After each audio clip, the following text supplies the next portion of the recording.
And I'm going to take a break here for a second and put in some of these links.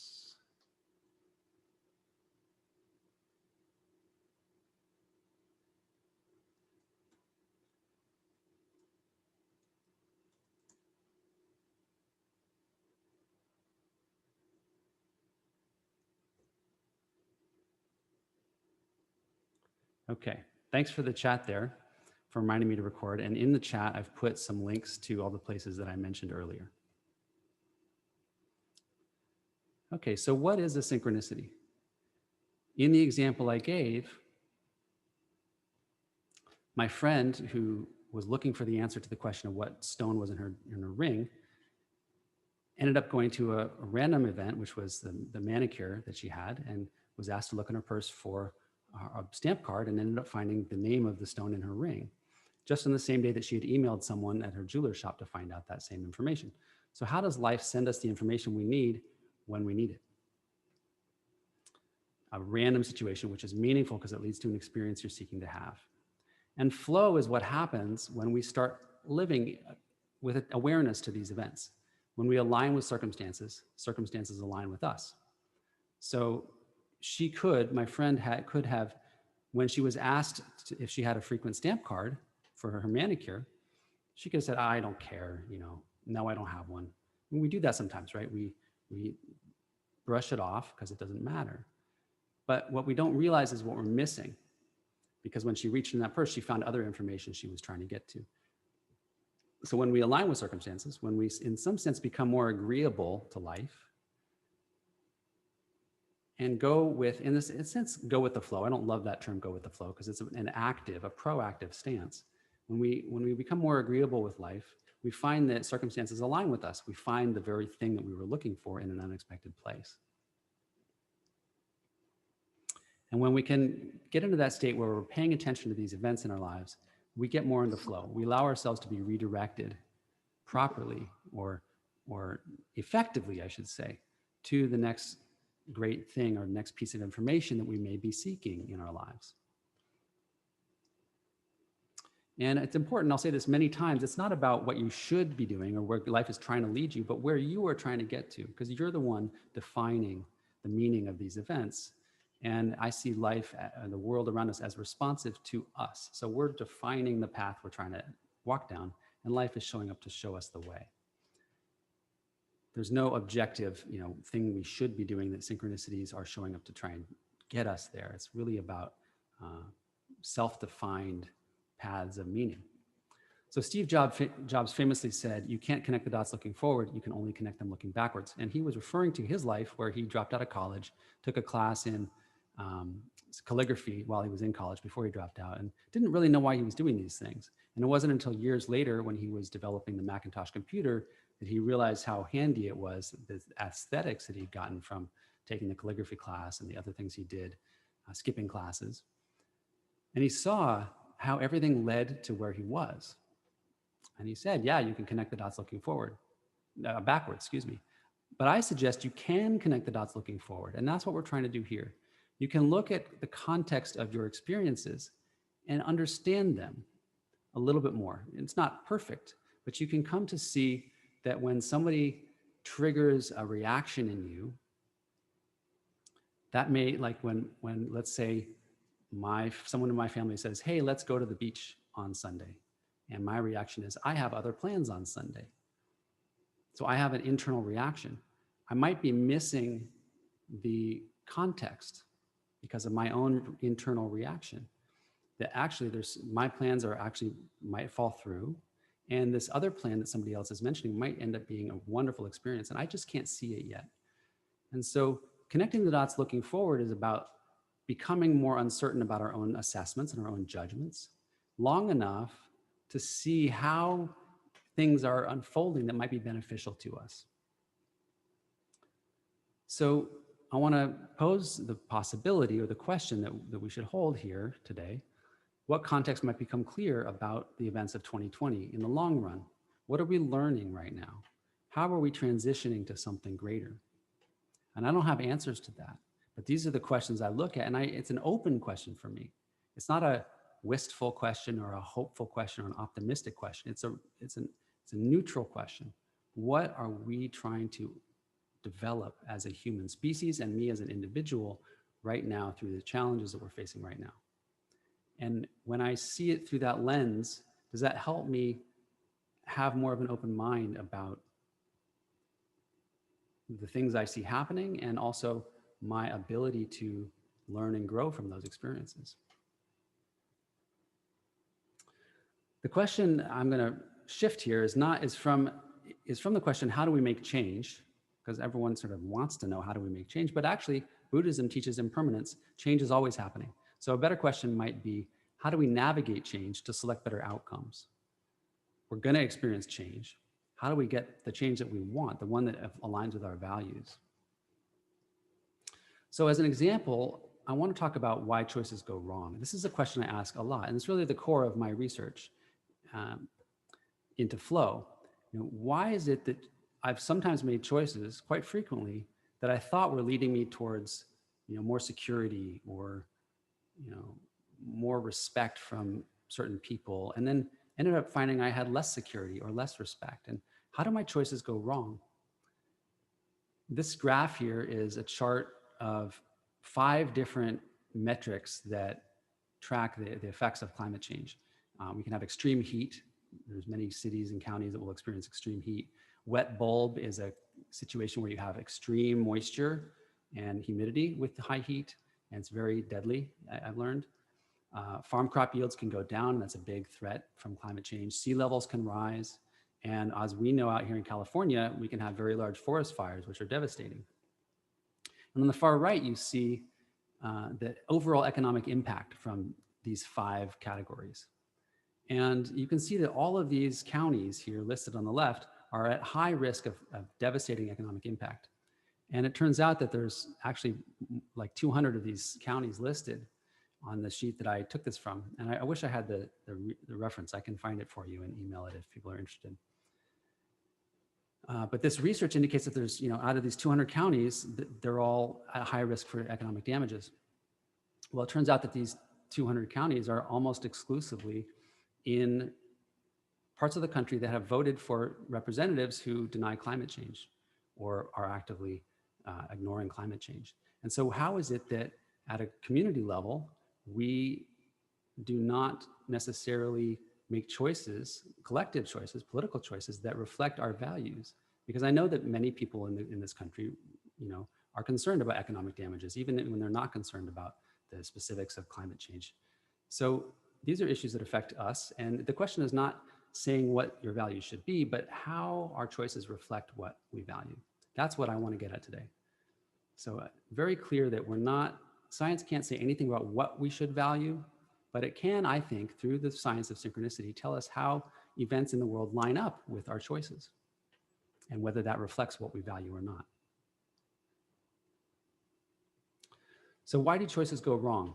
Well, one of the ways to look at this is that quantum mechanics is kind of like a fence.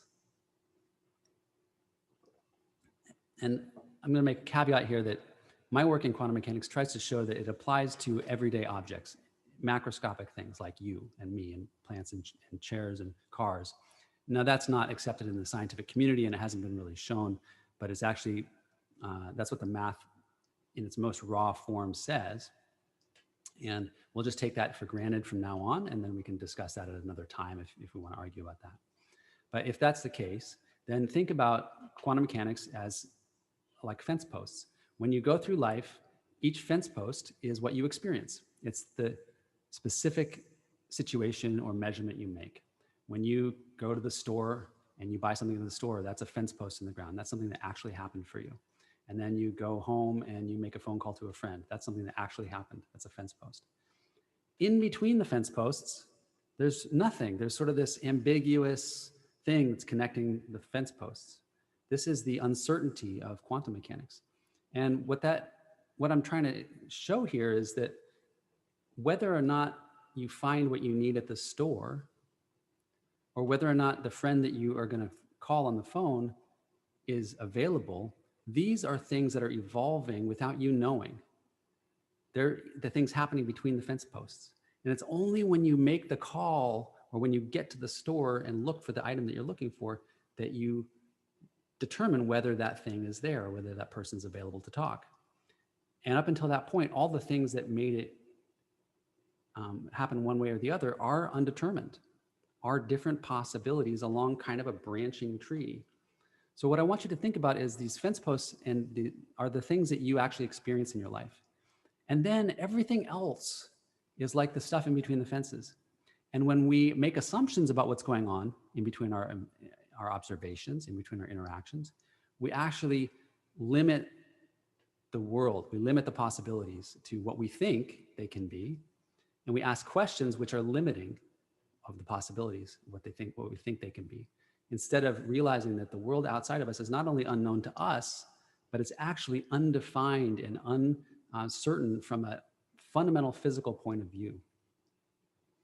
It's a world of possibilities in between those fence posts. So why do choices go wrong? Well, what filters are happening under the surface? In between those fence posts, what are the thoughts and feelings that we're having which are making it hard for us to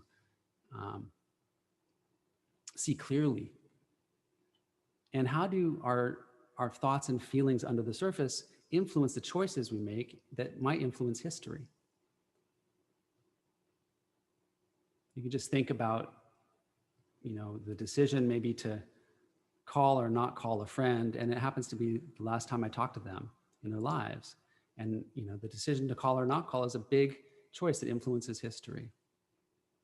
So there's lots of ways to look at the little things that we choose or don't choose that can influence in big ways the course of history. And we look at this in the news. What kind of surprises do we get in the news during the presidential elections or during the regular news cycles? All of these surprises are sort of these little shifts, little events that happen, which are influential because of when they happen and the influence that they have. So how do our personal choices of what we feel and what we think influence those pivotal moments? We're going to talk about these pivotal moments of choice in our lives. And we can begin to understand how to connect the dots looking forward by looking for some specific indications, using our intuition, using synchronicity, using conscious reflection on our values. We can become better at seeing the context of situations in our lives and maybe connecting the dots looking forward. So the main idea that I want to get across, which is really a new idea, is this idea here about history and timelines. I want you to think about your history and think about time in this new way. It's like a film strip. It's blocked by my view of all of you, so I have to move it out of the way. See your history as a timeline or film strip stitched together by important choice points. So instead of seeing time as October 18th, 2020, right here, right now, this is what we're doing, I want to expand your view to look back and forward and say there's this extended timeline that you're part of. And on that timeline, there's outcomes that you are connecting to. And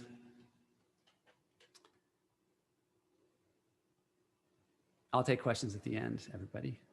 So seeing your history as a timeline is like seeing all the possible connections to the future, and that you're on one of those timelines, or you're on many possible timelines right now. And it leads us to a different way of thinking, which is less focused on making choices right now and more looking at how do the choices I make right now lead off to very profound differences in the future by the end of the timeline, by the end of the film strip.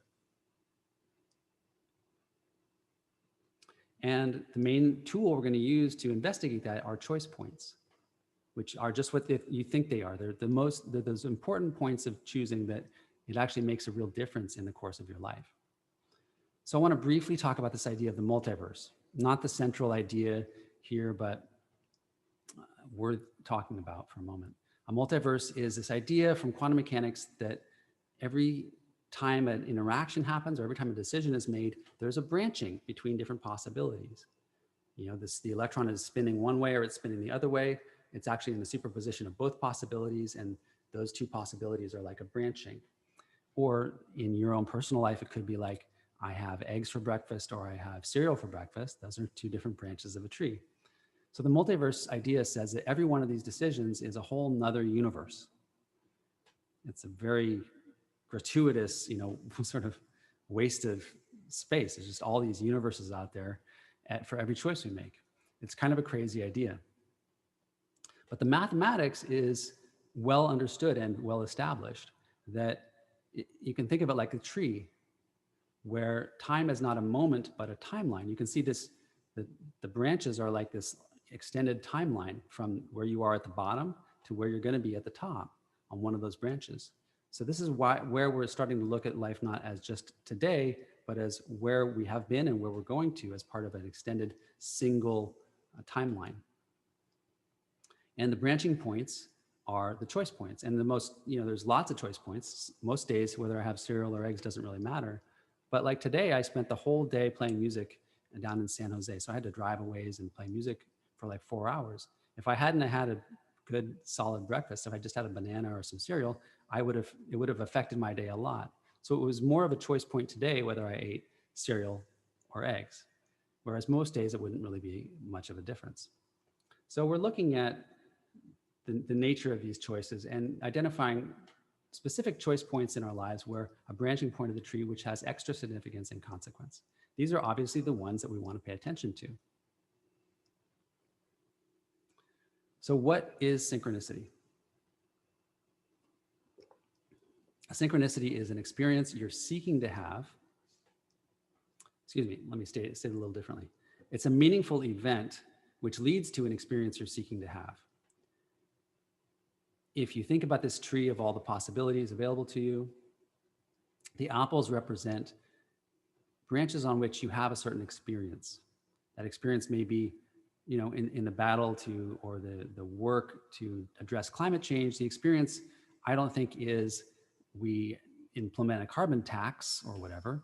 The experience is, I want to feel aligned with the earth, or I want to feel settled like my children have a predictable, solid, healthy future.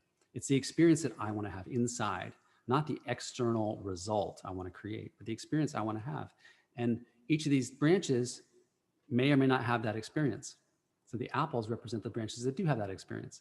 And that experience may come from, oh, great, Congress passes a carbon tax, or, oh, great, we implement a law to make sure that we have all electric vehicles by a certain year. Or these would be different apples on different branches, but they represent the same inner experience of more confidence and sense of peace with our future for our kids, or whatever it is for your experience that you want to have. So it's important to see that synchronicities show up to bring us to some kind of fulfillment of the experience we want to have, but the actual outcome is going to look different. And if a key idea here is that we don't have to choose the right thing at any given time, but that we have to learn how to just choose wisely at any given time and trust from those wise choices that possibilities will unfold to lead us to apples one way or the other. So again, a synchronicity is a random situation which is meaningful because it leads to an experience you're seeking to have.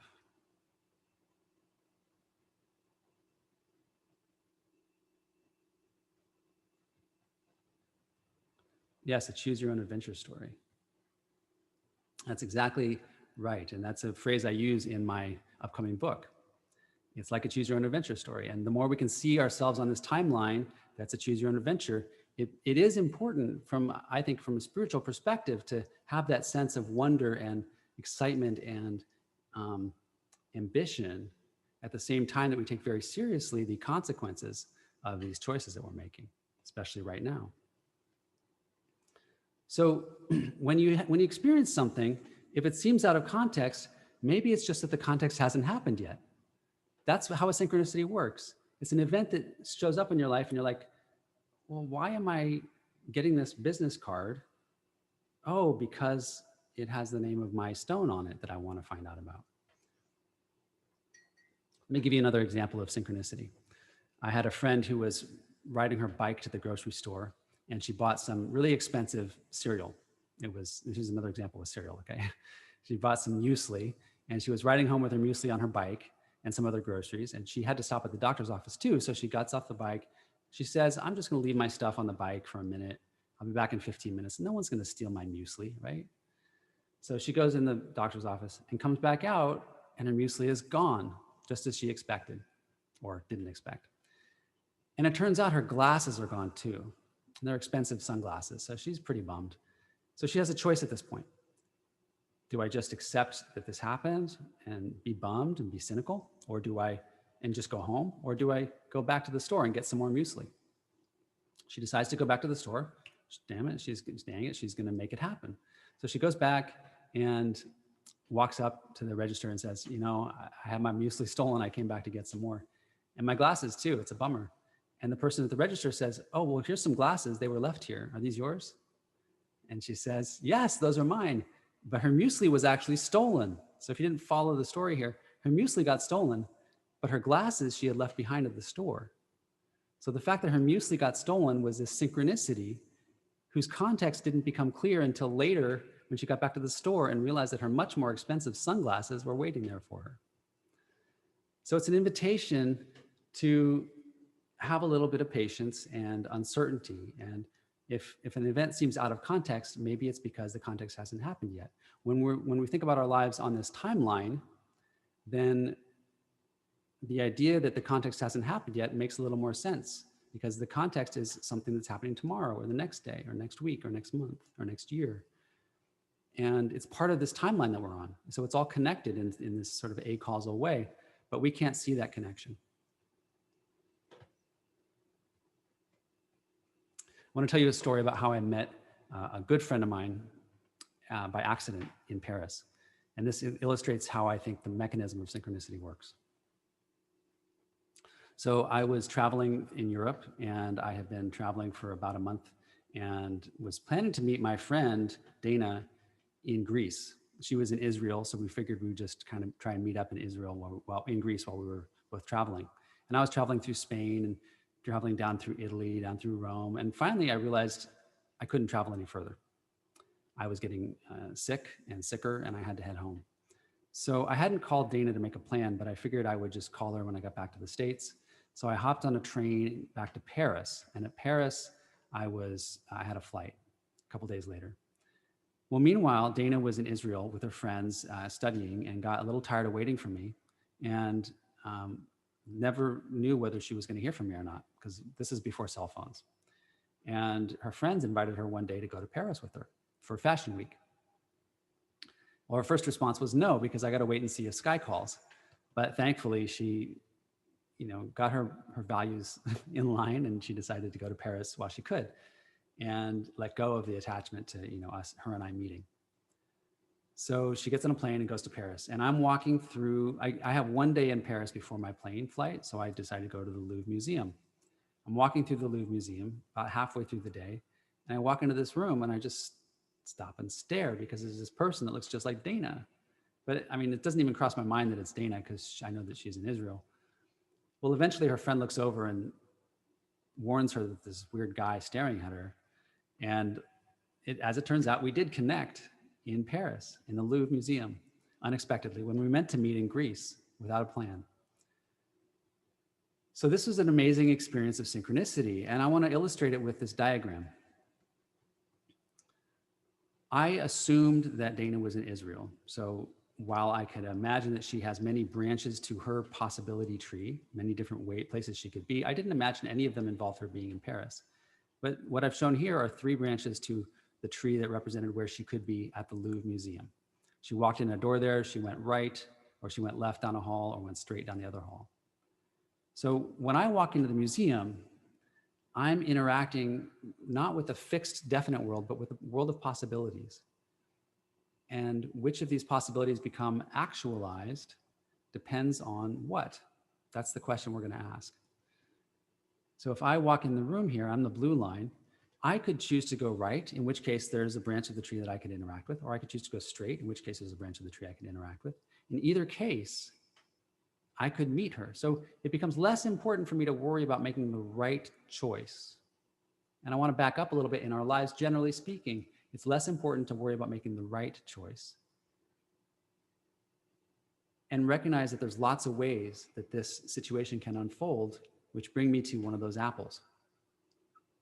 So if I go straight, I can meet her in that hallway, and you can see the other branches got grayed out. They sort of disappeared. They weren't certain to begin with, and they were just possibilities. So in this sense, there's this retroactive effect where I meet her at the end point, and it makes her whole path getting there show up to be a certain way. That's really the key idea, and I'm going to call that retroactive event determination. Retroactive event determination. It's retroactive because it's the end point when I meet her. It's the moment when I bump into her that everything leading up to that moment becomes real. And you can see that if I made a different choice, a different endpoint could have happened, and different things leading up to that endpoint would have fallen into place. So the key idea here is that when you interact, when you experience a synchronicity, everything that led to that synchronicity falls into place at that moment to bring it to you. And it's flexible. You can think of these as flexible histories, that the world is flexible to the choices you make. So it's not essential that you make the right choice in any given moment, but that you follow some sort of inner intuition or sense of what's the right thing for you to choose that leads to the possibilities unfolding in whatever way is more beneficial.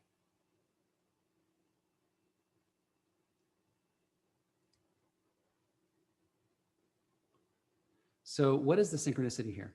When Dana was invited to Paris, think about that moment. She's in Israel and her friends invite her to Paris. It's a random event, right?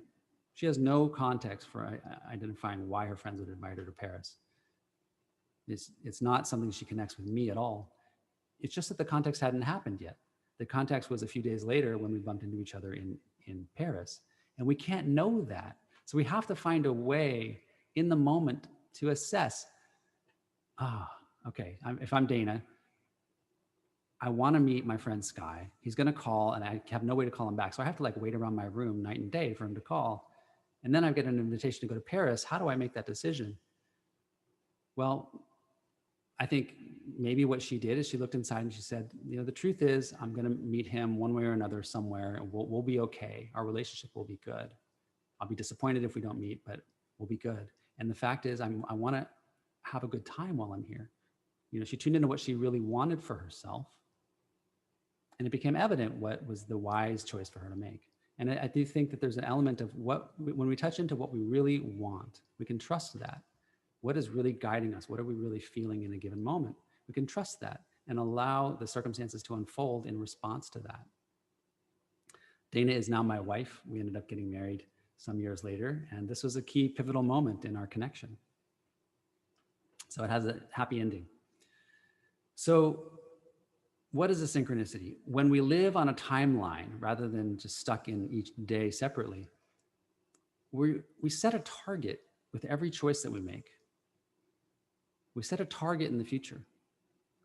And then that target helps fill the path in for us with synchronicities that lead us there. So, Bing Gong is on the call here today, who is one of the organizers from Westmoreland Climate Action. I know that he and many others, like Claire Peasley, who I think might have been here, have worked tirelessly for many, many, many years to invest in the community, invest in climate action. And those actions have set targets in the future in which progress is made. And those targets, which are future possibilities, are, in my view, what I'm suggesting is they're actually bringing about, sort of filling in the path for us to get to those targets. This is why it's so important to visualize, or to dream big and to not be cynical about the possibilities, because when we take our actions towards organizing or protesting or fighting for what we believe in, we're setting a target. And then the synchronicities which are going to help us get there are more able to find their way to us, to fill in the path. So let me show you how that looks. We're going to get to a couple diagrams that show you how that looks. So first, I want to emphasize this idea of retroactive event determination, this retroactive way in which the universe unfolds. Think about light traveling from the sun to Earth. It doesn't just travel in a straight line. we're going to get to this idea of flexible histories. It doesn't just travel in a straight line. It travels according to many different steps, depending on what it hits along the way. And this is a simplification, of course. This is not exactly what it would look like. Light is fairly complicated, in fact. And so light is actually the subject of much of this book, this new book coming out, the focus of it.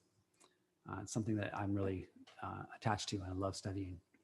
So light is traveling from the sun to Earth, and it takes many different possible paths, bouncing off dust particles here and there in space and making it eventually to Earth in one case. But actually, in all the other cases, it misses Earth.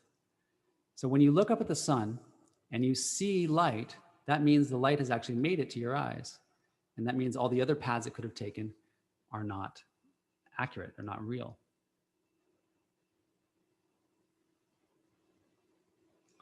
And what I want to show you here now is going to show up on the screen gradually. So watch what happens here. Starting from the Earth, when we observe the light by looking at the sun, that's when that path becomes actualized. And you can see the yellow sort of falling into place backwards. The light is traveling from sun to Earth, but the fact that it became so happens in this sort of retroactive way. It falls into place based on the observation we make at the end point.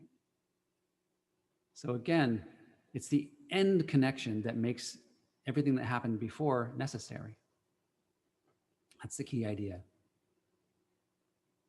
So I want to ask a really interesting question. If it's the end point that makes everything before it happened, what was happening halfway? This trip takes 8 minutes, you might know from astronomy. So 4 minutes in, what was happening? Where was the light? Would you say the light was right there? I mean, that's the path that it took, right? But that's not the way to look at the problem properly, because 4 minutes ago, there was no definite path. 4 minutes ago, all these paths were possible. So this is a key idea that in the moment, there's all these possibilities.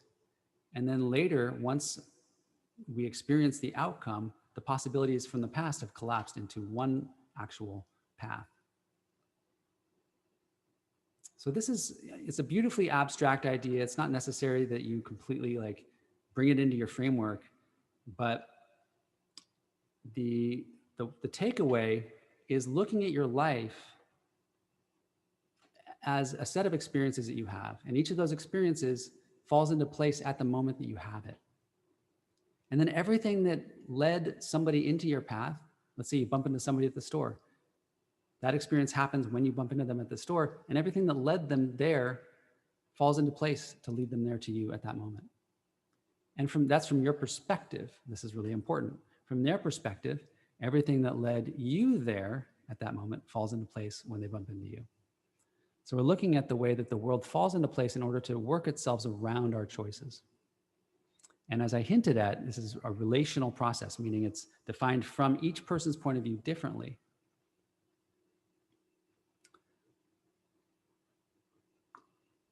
So coming back to choice points, a branch is a timeline which leads to a certain end point. And if you just picture a branch like this or a timeline like this, it's an apple through its whole lifespan. This is one timeline where the apple goes from its original state all the way to its shriveled up, dried state. So we're looking at not just photographs of life, but actual timelines extending from the past into the future.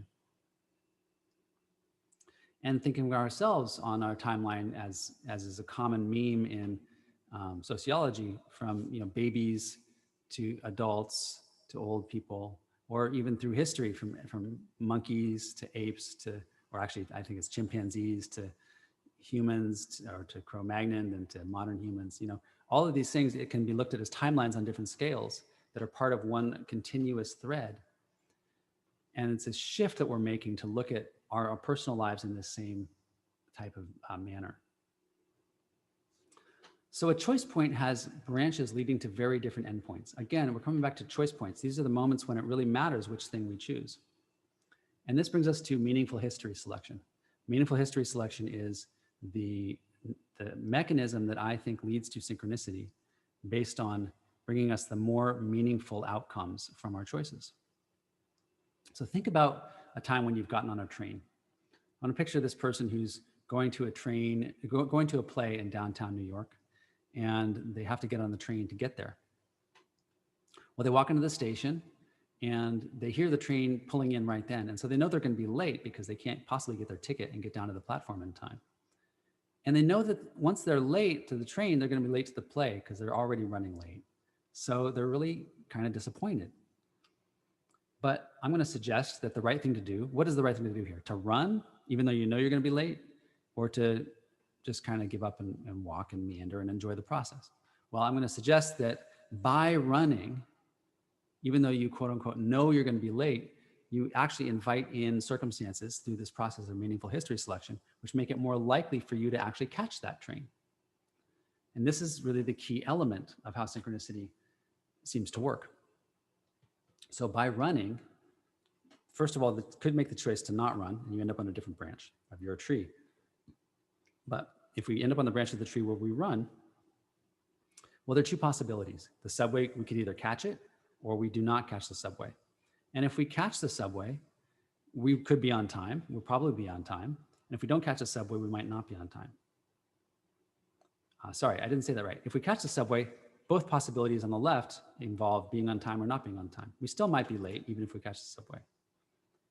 And if we don't catch the subway over here, if you can see my mouse, then we could still be on time. It's possible, but it's not very likely if we miss the subway. We're probably going to end up on this branch over here if we miss the subway, because we'll be late to the play. So this is just getting at the idea of, a decision tree. If you choose this, then these things are possible. If you choose this other thing, these other things are possible.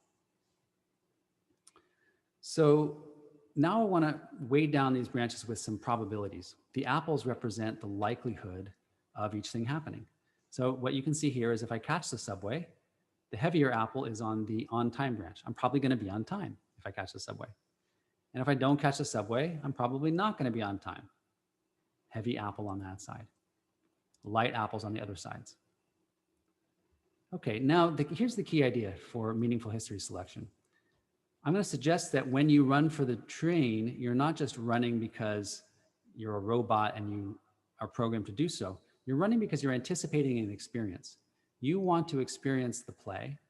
You might maybe want to experience being there with a friend and feeling connected.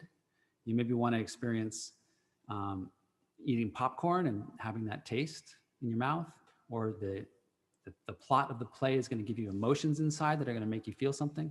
You're after the experience. And that's what makes you run. And so this is what I call anticipated experience. When you anticipate an experience, you're placing apples on the tree. This is what I called earlier targets. You're placing a target on the branches of the tree that align with the choices you're making. And this is why it's so important to be involved with the things in your life that you care about. If you want to see climate change as solved in some way in the future, then being involved in it places apples on the tree, because you're anticipating the experience of resolution of some of these issues, or experiencing a sense of contentedness with your children having a positive future. It's the anticipation of those experiences that is placing apples on the branches and making it more likely then, as we'll see, for us to catch the subway, or for us to pass legislation that's meaningful, or for us to experience even a negative situation that ends up bringing us closer to the solutions of climate change. So the combination, if you didn't see that motion, we've got two pretty big apples on the on-time branch here, and all the other branches have a small apple and a big apple. When I combine them, I get a big apple on the one branch here and medium apples on the other branches. And that means that overall, we have this kind of combine them, we get a larger apple on the branch with the subway and a smaller apple in the no subway. So what this is saying is that we've got this extra probability for something happening to let us get on the subway. And the indication here is that there's a lot of things that could happen to slow the train down. There could be someone jumping on the train with a bike, and the bike gets stuck in the door and the door won't close, and the train is stalled trying to get that to happen. Or there could be something on the tracks that they have to clear off. whatever it is, there could be something that happens that lets you have time to run down to the platform and jump on. And ultimately, you wouldn't have been able to make it if you hadn't run. So it's the running that's essential to end up making it to the subway on time. I did have this happen, actually. I was coming back from San Francisco late at night, and usually I check my phone to make sure I know the subway schedule before I leave, because late at night, BART runs every 45 minutes or so. So if you don't time it well, you're waiting in the station a long time. So I was about 15 minutes from the subway, and I left the restaurant and I was walking towards the subway, and I realized it was coming in 5 minutes. And I was so bummed because, I couldn't possibly run to the subway in 5 minutes. But I thought about this picture here, and I thought to myself, I have to run. That's what I teach, so I got to do it. So I did. I ran to this train, and I got there in about 8 minutes after it was supposed to have left, and the train was still sitting there. So I run on the train.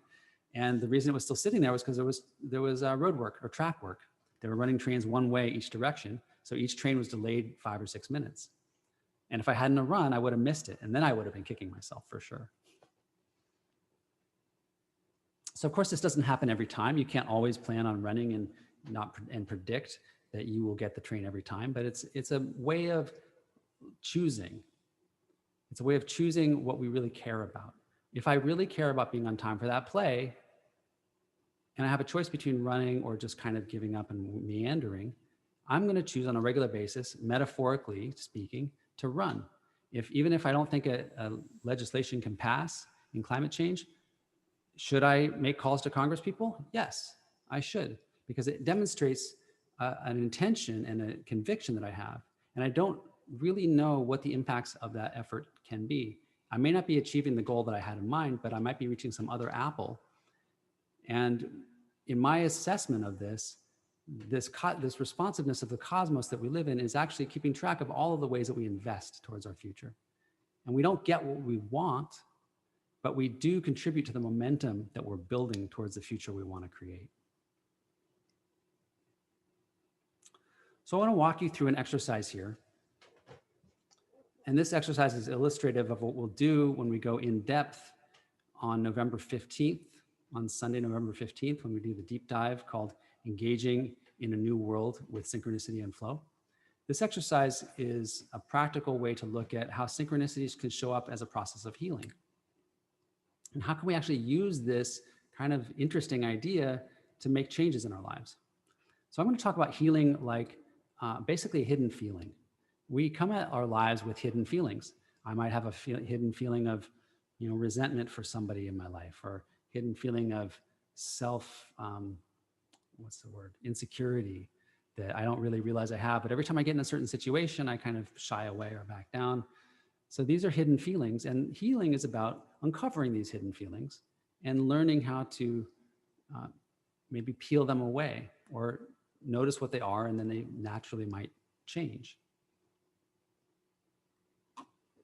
And my suggestion is this is why synchronicity is such an important tool for building the world we want to create, because we don't know how to get there.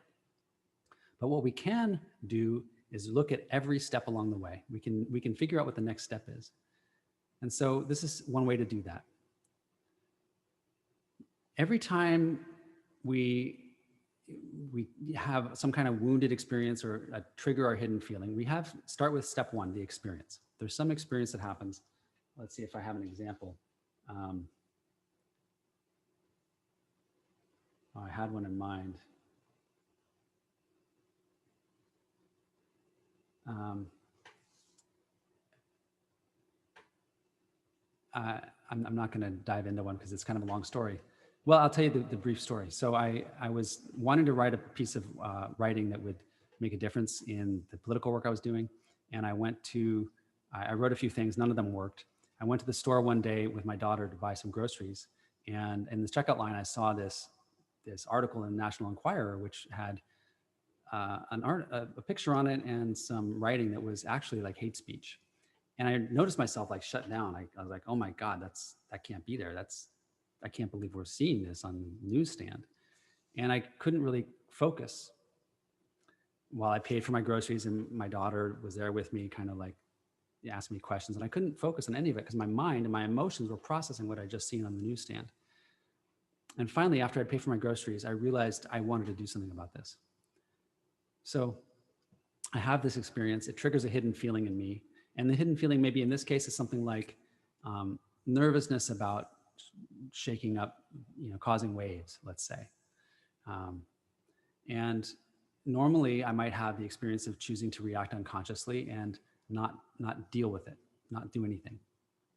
Or in another situation, I might have somebody say something to me that triggers me and I react unconsciously by saying something that's negative and in creating an argument. So in either case, either walking away from the situation or in intensifying the argument, I'm intensifying the dynamic. And this is what happens when we have an unconscious reaction. Our unconscious reactions make our experiences more intense. They replay the same dynamics again and again. But there's a key element here, which is that every time this happens, we get connected to a deeper place in ourselves that wants to be healed. We don't want to experience that.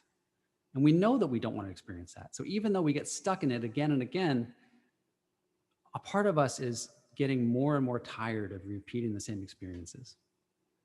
And my suggestion is that the part of us that gets more and more tired of repeating those same experiences wants to be healed, wants to be at more peace with ourselves, wants to not deal with the same situation again and again, and starts to, step 5, anticipate other circumstances. Starts to anticipate, okay, I don't want to deal with this way anymore. I don't want to carry around the weight of, seeing negative hate speech on the store racks.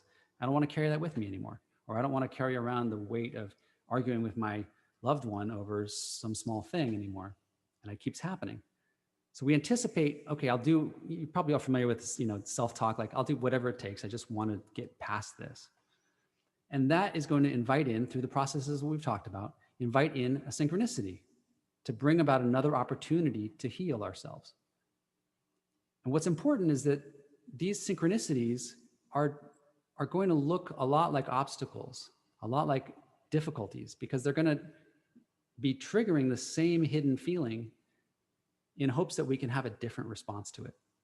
So if I keep having the same response over and over, but I learn from it every time in this cycle, I notice it, I understand why I'm having that response, I understand why I feel insecure or why I feel defensive in my arguments with my loved one.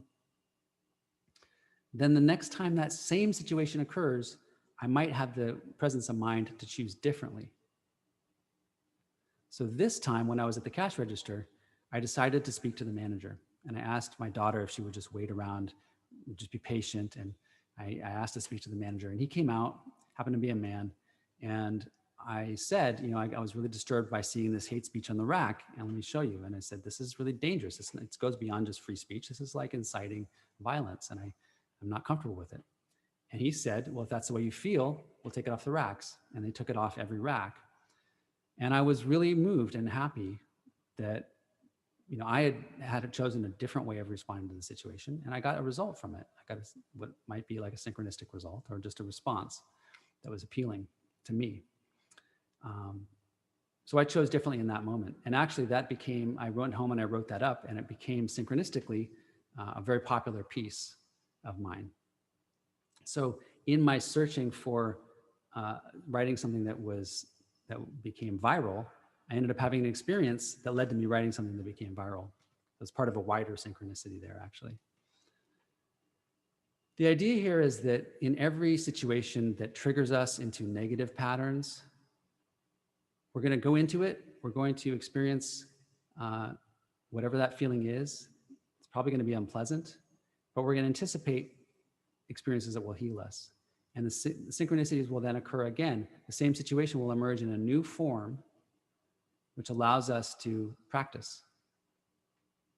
And it's important to see the connections in our lives between one event and another event that might look different on the surface, but are actually helping us practice the same thing. Maybe it's being more patient with people.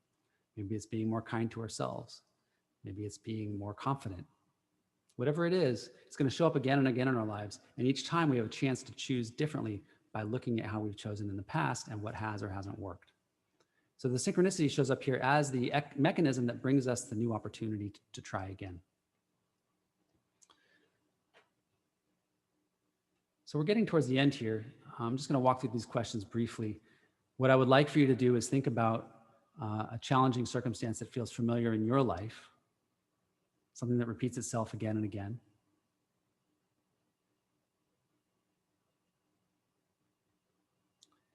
And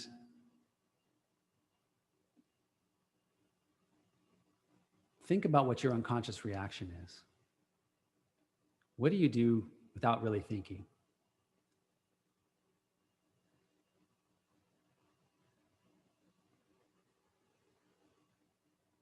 And then does that unconscious reaction intensify the dynamic?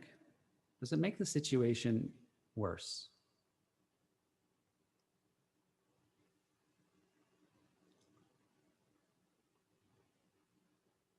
And is there some way you'd like to change in the situation? Some new way you'd like to respond?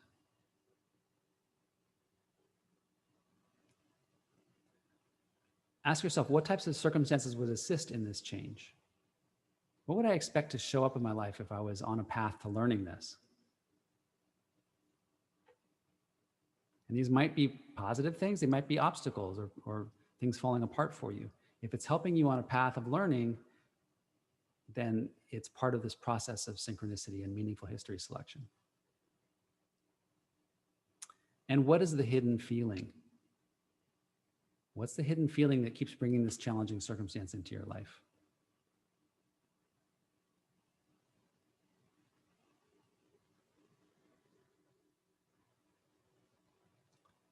Finally, this is how you step out of the cycle. What alternate reactions do you have? Alternative reactions.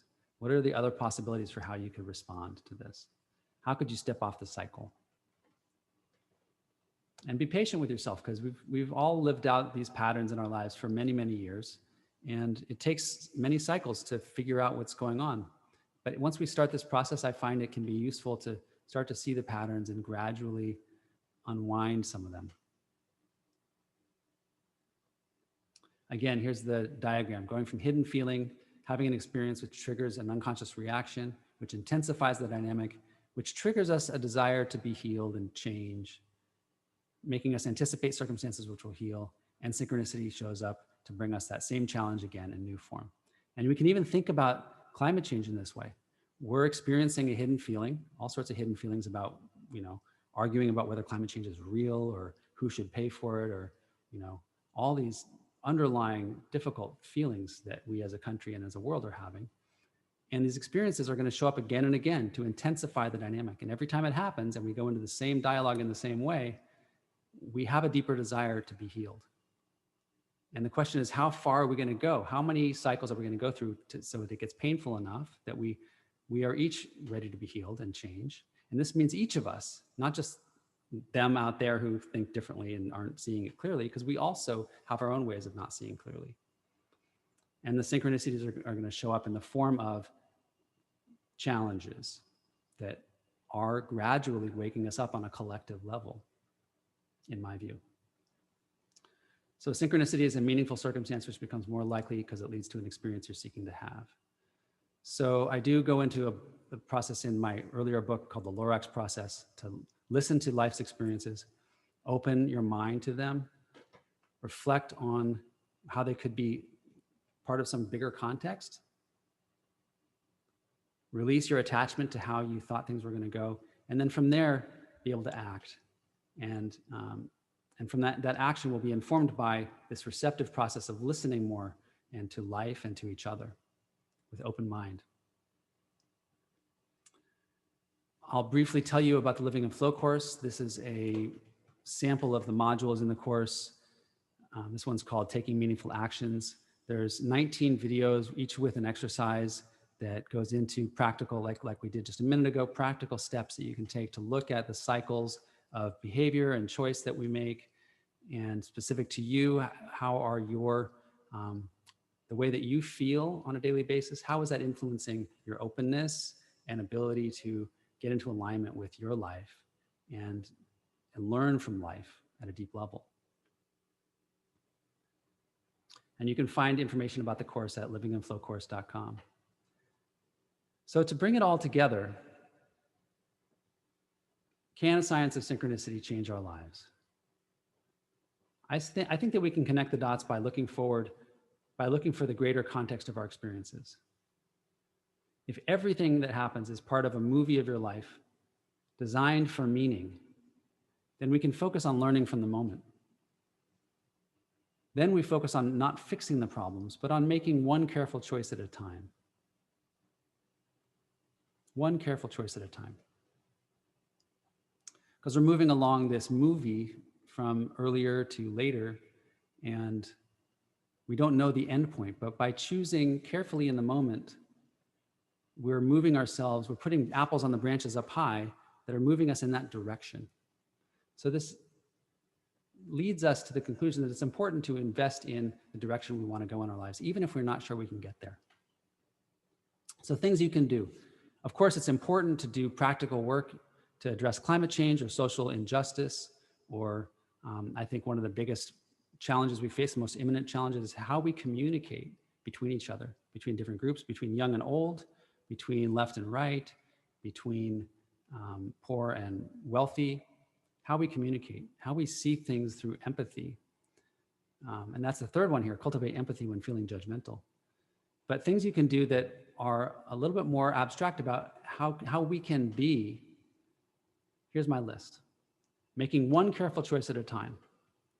Not deciding whether or not it's going to work, just making one careful choice at a time. What's in alignment with your values? I'm really passionate about this one. Understand the youth.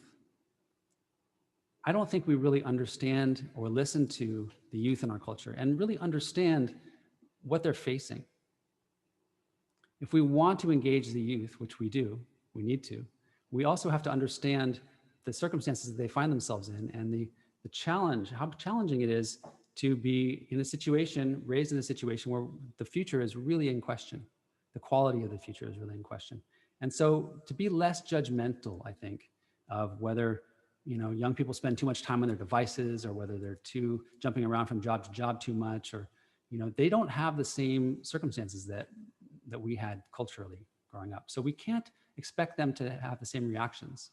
Even when we're dealing with something like coronavirus, they are not necessarily having the same values or same needs that we have. So I think it's important not to judge young people for making the decision to be more careless than I might be, because I'm not in their shoes and I don't have, I have a lot of empathy for the circumstances that they find themselves in and the lack of opportunities they have to change those circumstances. So I think we need to enable our youth to lead. We need to listen to them more than listening to our own values and our own ideas of how to move forward. Cultivating empathy is important even for those of us who feel like we're right, right? Because we all feel like we're right. So, I definitely feel like I'm right on some of the main issues, but that stops me from feeling empathetic. And living in flow and seeing synchronicity as a teacher in my life helps me be empathetic. There's a great paper here that I quote in my book. The title of it says a lot. Stop asking people of color to get arrested to protest climate change. I may feel like climate change is very important, but unless I understand the depth of issues around social justice, I might, and that involves cultivating empathy, I might miss some of the key elements of why people of color and people of indigenous background have been fighting for the earth for a long, long time. And so someone like me has less of a risk in standing up and fighting than someone of color or someone who's indigenous. So to understand these subtle issues really requires empathy and not just feeling judgmental. Like I used to feel like climate change is the most important thing. It just is, because it's existential. Well, there's other things that are all wrapped up in it that are also central to understanding people's experience. So that's something I've had to learn, and this process of flow has helped me, and seeing synchronicity as a teacher. There's also a journal article here that I'll reference, Psychological Features of Extreme Political Ideologies. And they point out that in response to psychological distress, it's very, what happens is we extremize our thinking. We go into oversimplification, which leads to overconfidence in our views, which leads to intolerance. And I think it's easy on either side of the spectrum to get into this oversimplification. And that's what they show in this article, either side of the spectrum. When we oversimplify, we can become a little more overconfident in our views than we should be. And then we become intolerant of other views. And I've spent actually a lot of hours on the phone calling people in different states. And I end up having some good conversations with people every once in a while who have very different views than me. And what I've found more than anything else is a sense of respect for and empathy for their views and where they come from. And it's hard to see that within my circle of friends. So it's valuable to spread myself out mentally to experience more different points of view and cultivate empathy, even when I can't fully understand someone's point of view. And finally, synchronicity is going to show up in our lives to help us along our path. Don't be cynical.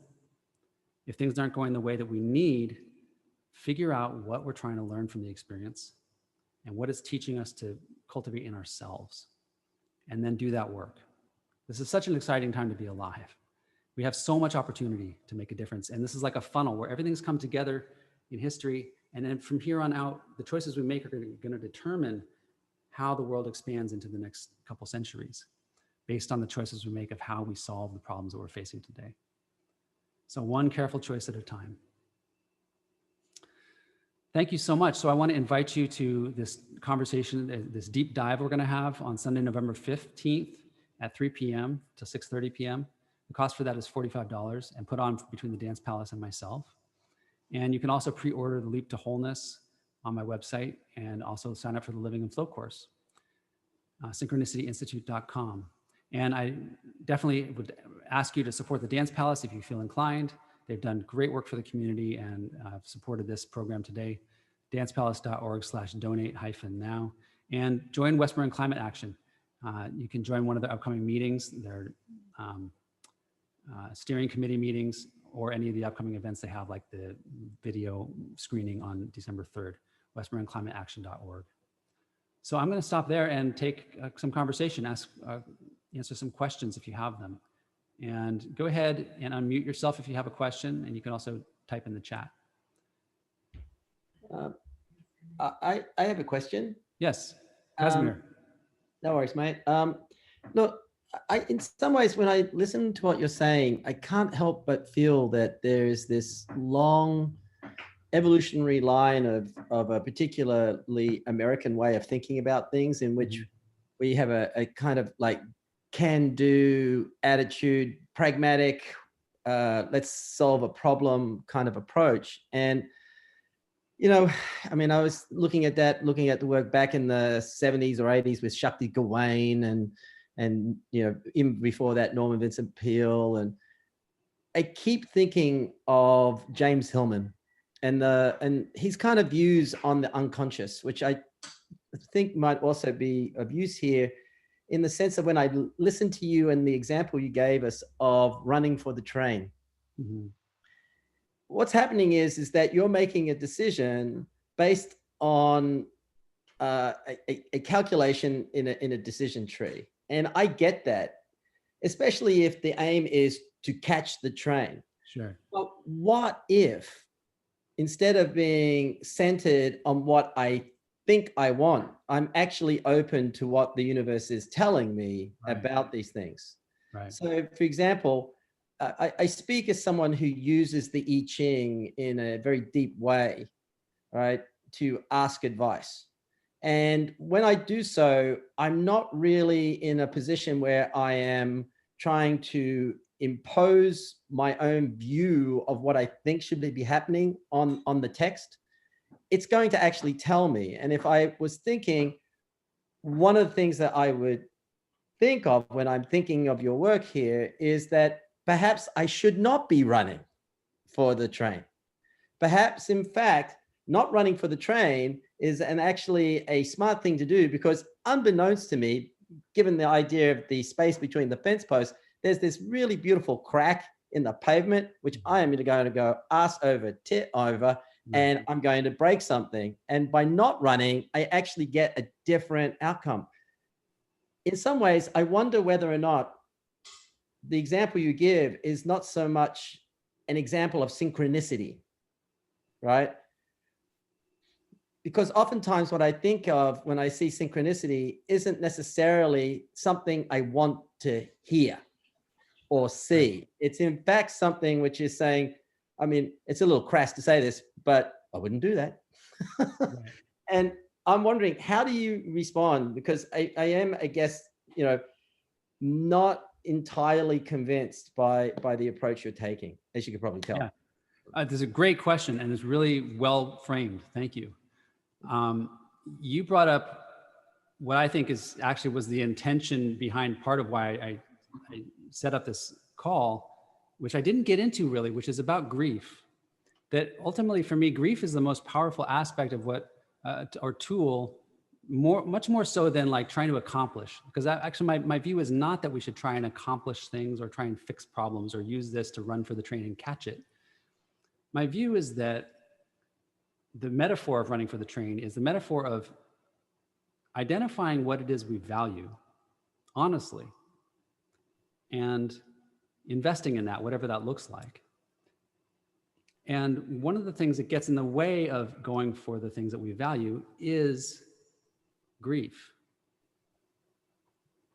Grief of what, what we may have not had that we wanted, or grief of something we've lost that was important to us. Grief can cause feelings of resentment or anger or depression, and that can get in the way of being available to flow in our lives. And so I don't see it, and thank you again for bringing this to the forefront. I don't see it as trying to accomplish something, and I don't see the point of dealing with climate change as actually solving climate change. I think that is a Western way of looking at it. And that's why I brought up sort of let's not try and get people on board with us to try and solve climate change, because maybe they have a different view of what it means.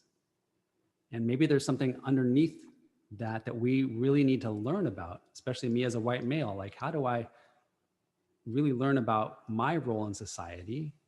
Maybe I feel really clear about climate change, and it's just another way that my voice is dominating the dialogue. So being in touch with grief is a really important piece of some of the work I do in the course, and how I think that synchronicity is actually teaching us. It's bringing us experiences that bring up authentic feelings like grief. And I think as a culture, we need to be able to handle grief in a new way, in a way that many people have talked about, which is more open and which makes us more resilient.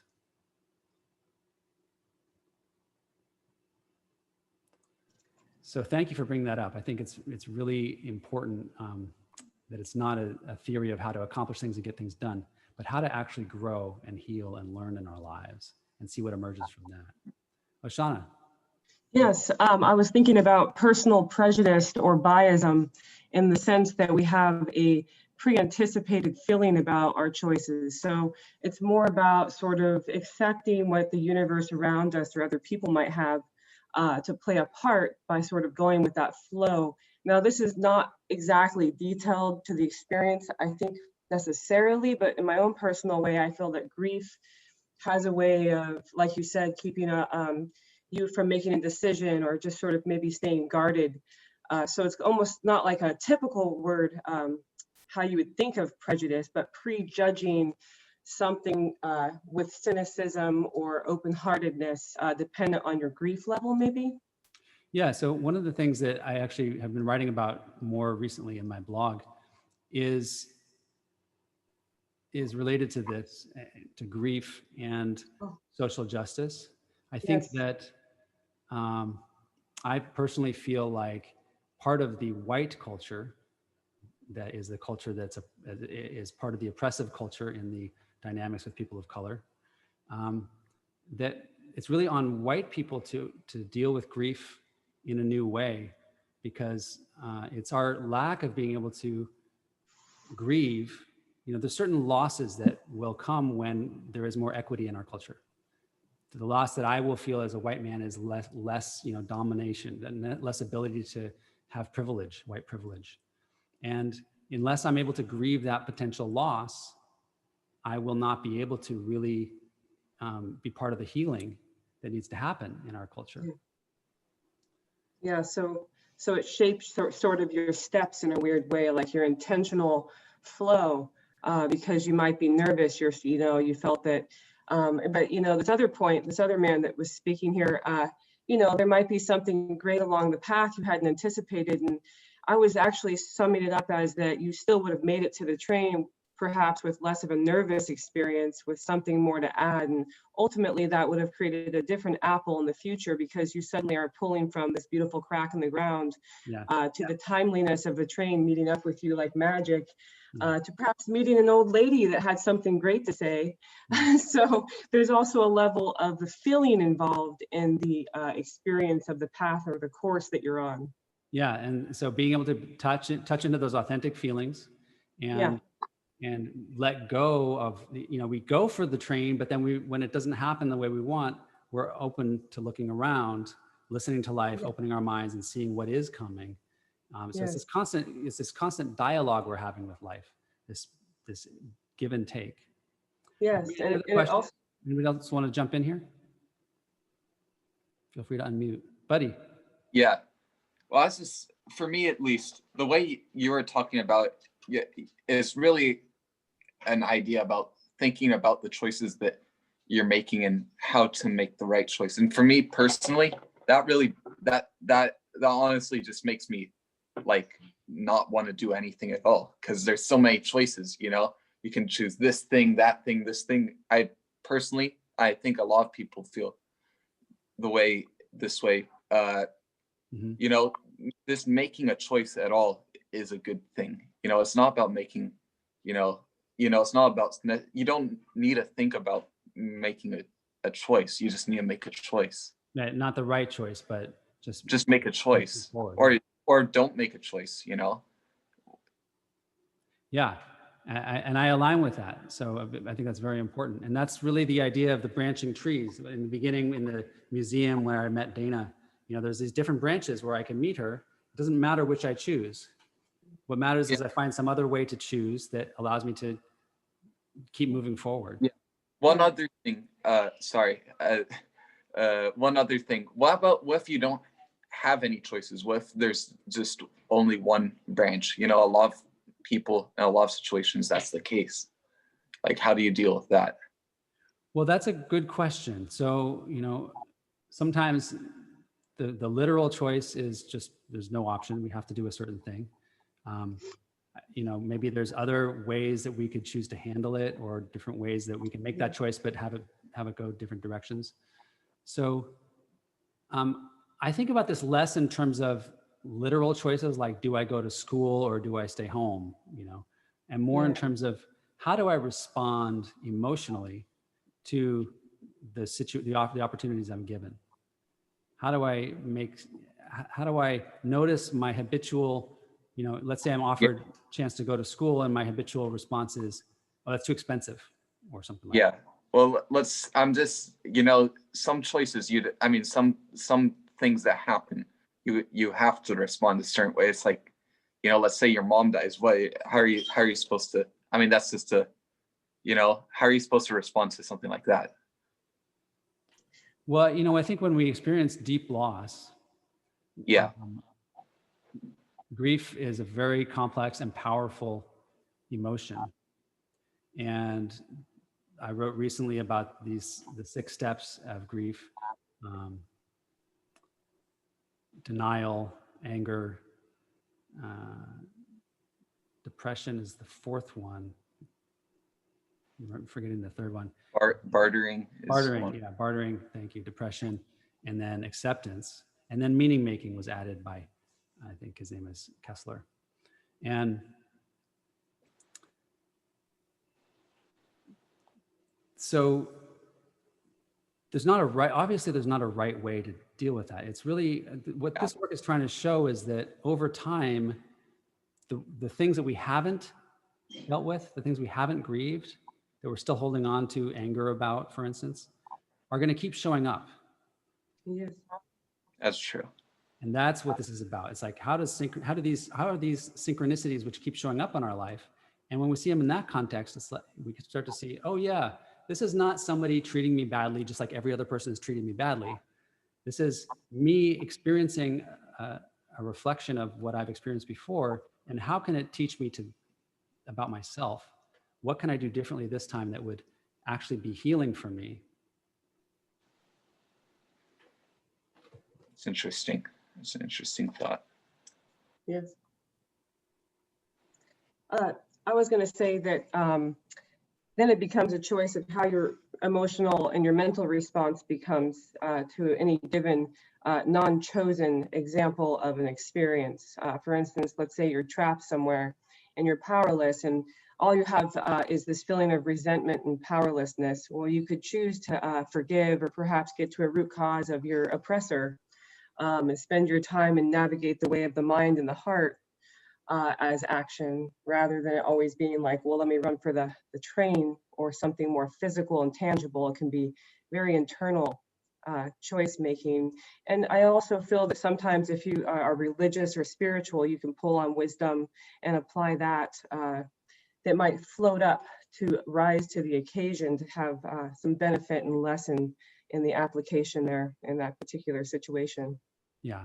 Well, thank you for bringing those issues up. It's very valuable. Does anybody else have any questions while we are just winding down here? Any other comments?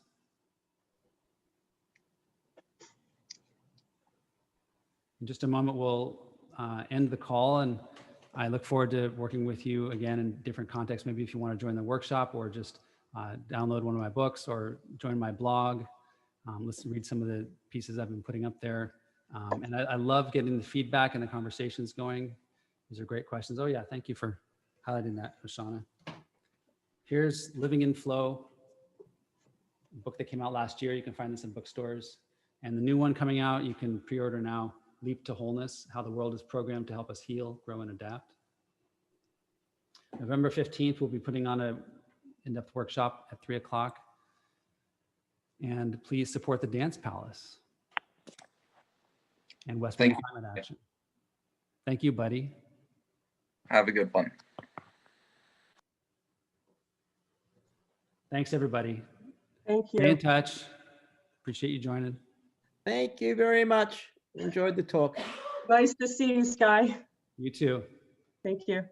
And if anybody wants to sign up on my email list, you can do so through the Synchronicity Institute website. Okay.